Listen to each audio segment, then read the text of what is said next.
Alright, here I go, and it's time for me to go to research, and I'm in a researching mood, so I'm going to go to the library Google Classroom. Everybody should be in the library Google Classroom. Library Media Center. If you did not join this classroom, you will find a code to join this classroom that was posted in our stream last Wednesday. That was the day I was absent, and I had posted the code on that day. So once you are in the Library Media Center, if you're looking for databases, you could go here to Classwork, and you'll find databases right here. This is one section. There are a few others on here too if you dig in. But quickest way is here, databases. And you will see that there's a username and password of Freeport HS for these databases right here. These databases are pretty expansive, and they go through a whole bunch of sources that we have. You take a look here, there, take a look. You can narrow if you want. Procon is a good one. I'm going to uncheck all. Yes, I'm not. All right. Interesting. I have to double present because I'm sharing my screen in different ways. But hold on one second. Thank you for letting me know. See how this affects my recording. Present. Entire screen. Share. All right. I don't know what that's going to look like, but it's all good. Thank you for giving me the heads up on that. So I'm in a database. So I started here in the stream or the classwork section of the Library Media Center's page. Right here I clicked on databases, password and username, and I clicked on the link that opened here. Then I narrowed this search down to Procon because I like some Procon stuff. Some of you are doing good Procon type stuff, meaning you're taking an issue that could be argued different ways. So Freeport HS. Log in. Here's my database. Loading. And I'm going to show you I'm going to find two sources and then show you the ways to load them. So I'm hoping that this one has a direct NoodleTool link. So let's see. Let's search anxiety. Is there a Procon for anxiety? Sure. Here's an article. Now you have all kinds of tools. Let's see what I got here. Let's see if this has a direct NoodleTool link. Nope. Alright, that's okay. This is also an important thing I'll show you how to do. I'm going to just jump back a second and try and find one that has a NoodleTool link, so that you see every possibility. Ones without a link. I'm going to show you a website that has a NoodleTool link, a website that gives you a citation, and then you just copy and paste that in, and then a website where you got to do a lot of work to create the source. When I say a lot of work, you have to enter the name of the website, the date it was published, anybody who wrote the website, few key pieces of information. I'm going to demonstrate all of this to you now. If you're super solid on this and know it, as I'm talking, just keep working and finding your own sources. I'm not going to say ignore me, but ignore me. But don't ignore me if you need this, because it's helpful stuff. Trying to get these databases. I want to have one of every to show you. Of course, it's going to be slow as can be. That's just the nature of the world right now. Come on, Dale. There we go. All right. Biology. I just want to click on anything. The topic doesn't really matter. Amino acids, proteins, sure. Please have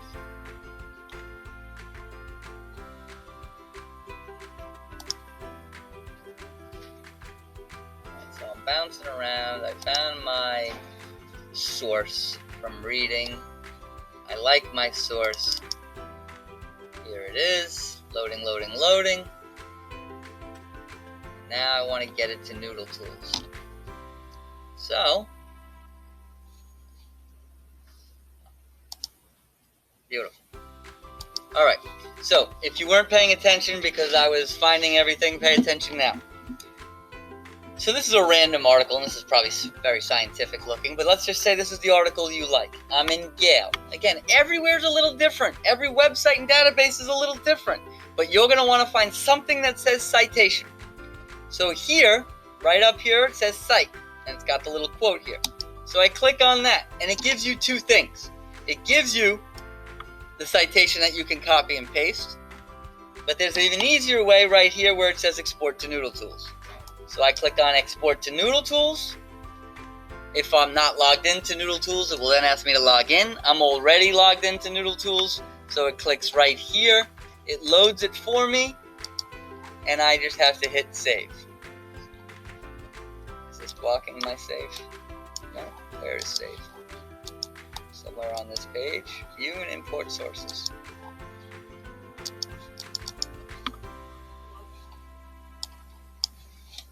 Totally frozen though. I think I'm already logged in.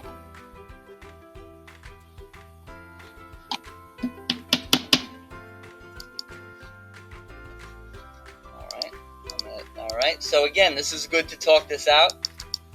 I'm going to go right to NoodleTools and make sure I'm logged in this window first.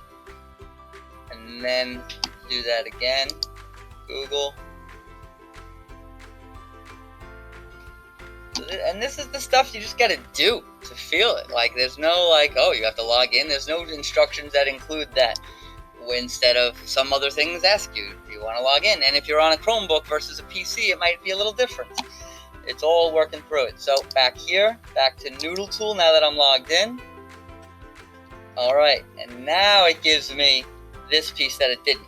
Which project do I want to import it into? Because I'm logged in, English Research, import reference. Okay, so that's one way to do it where they give you NoodleTools. Now let's say they don't. You're in a different source. Here's one right here that I pulled up before. That if I go to, now I'm here, I'm on anxiety. And they don't have anything here for citation. So how do I find how to do it? There's information on highlighting here. Turn that on or off. Then there's page tools. And then they have citation. So I click on this. Here, they give me the citation, but don't give me any information on directly putting it in NoodleTools. So I copy this, Control-C, or right-click and copy, either way. On a Chromebook, 2 fingers to right-click rather. Okay, now back to NoodleTools. Back to my sources. So we already did this, so back to NoodleTool.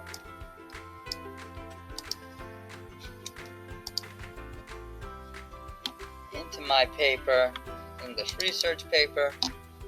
I'm living up here in the world of sources.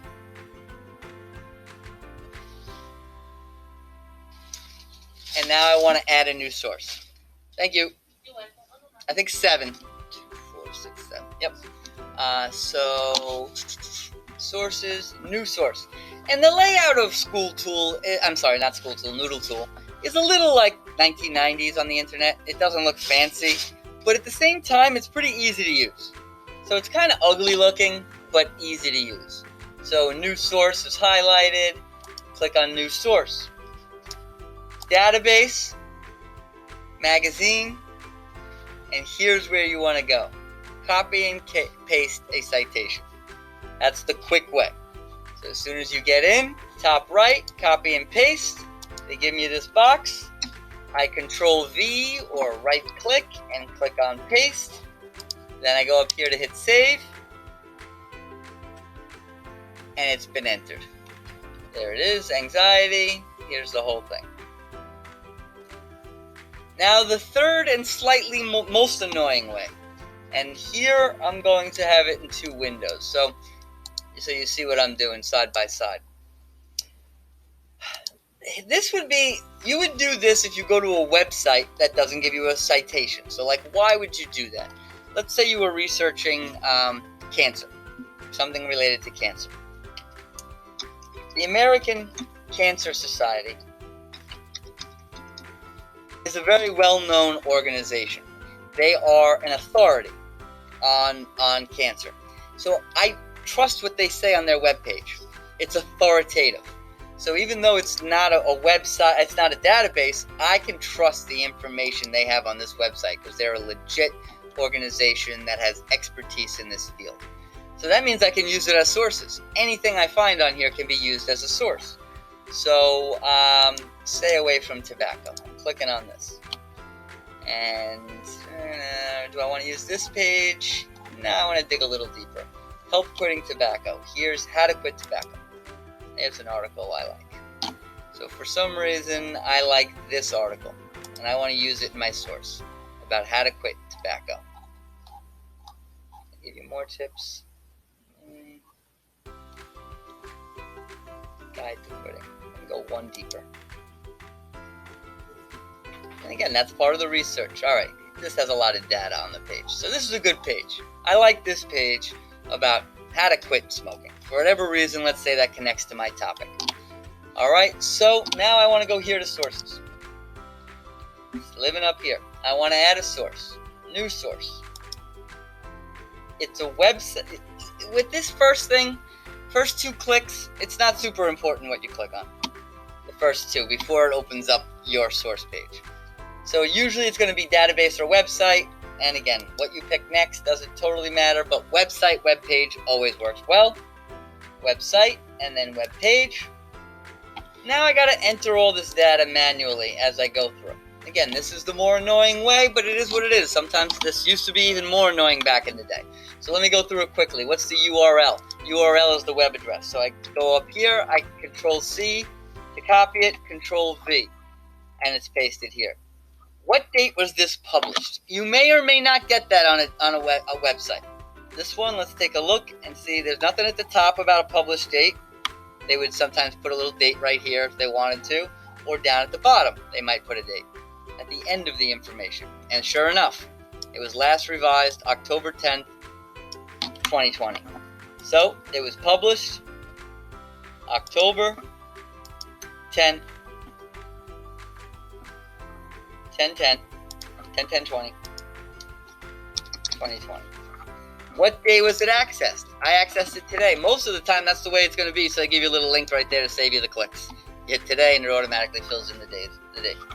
So who wrote this web page? Well, we'll see at the bottom. A lot of times you'll find might be a particular guy, an author, or it might not say anything, and then you can leave it blank. But here, it does give written by right at the bottom.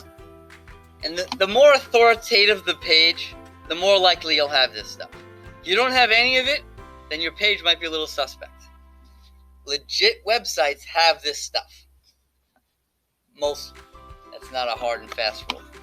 All right, so who wrote it? The American Cancer Society Medical and Editorial Content Team. So I'll copy that. It's not a first name, last name, but it is a group. So I put it in here. All right, and what is their role? They were the writers. All right. The web page or document article title. All right, that gets to what's the name of this web page. Not the whole website, but the page I'm looking at. It's this. Making a plan to quit and planning your quit day. Copy that.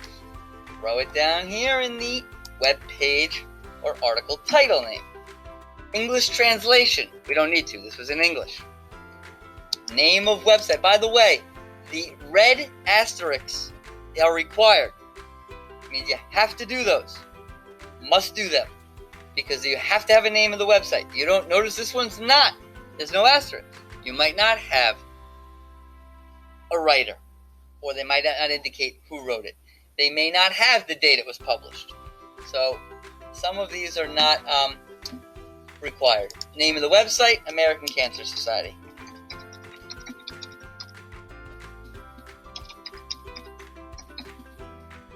Publisher of the website, I don't know if we have anything listed. Let's go on the bottom and see if anything says publisher. There's some references.